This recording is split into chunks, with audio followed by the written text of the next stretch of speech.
in the lakes, reservoirs, rivers, and also in the ocean.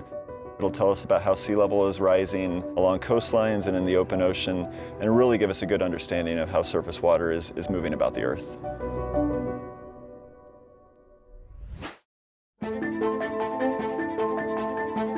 Our goal is to provide data, forecasts, watches, and warnings at some key locations like the Willamette River in Portland, which is a major U.S. city that historically has seen some catastrophic floods. The better quality of the data that we have that feeds into our models, the better the forecasts are going to be, the more time that people will have to protect themselves and their property and ultimately our communities. A tool like SWOT is going to help us with making these really difficult projections and predictions for the future. This is one of many reservoirs here in the Willamette Valley in Oregon. It is a human-made lake. It is a reservoir operated by the Army Corps of Engineers.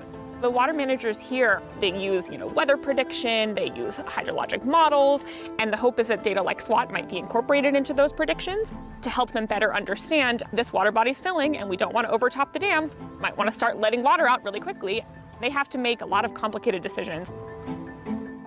When you get a big storm event, we want to keep the communities safe in the best way that we can. So how do we best manage operation of these reservoirs in terms of putting water out downstream to prevent flooding at a larger scale? In lots of states, there are, hundreds, thousands of reservoirs, and many of those reservoirs don't have automated gauging available. And so these agencies have to kind of estimate how much water is in them and how that's changing. And with SWOT, they can just monitor that directly from space. For us in Alaska, we have many, many rivers, and only a few of them are measured, or as we say, gauged.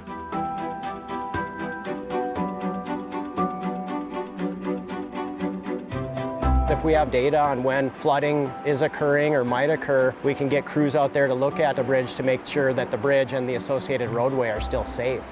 If we can start collecting data on all rivers above a certain size remotely from satellites, it really opens up the amount of rivers that we can help understand what happens when they flood or how they flood. And that really improves our ability to manage our infrastructure and to design new infrastructure. That is where SWOT will really make a big difference. One of the partners we're working with is the Department of Defense, and they're trying to fill gaps in the data that they have along the coastlines.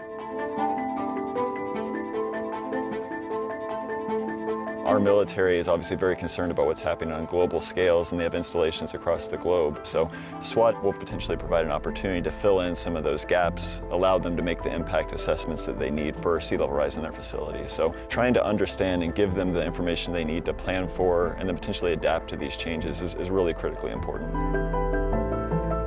Coastal wetlands like the Mississippi River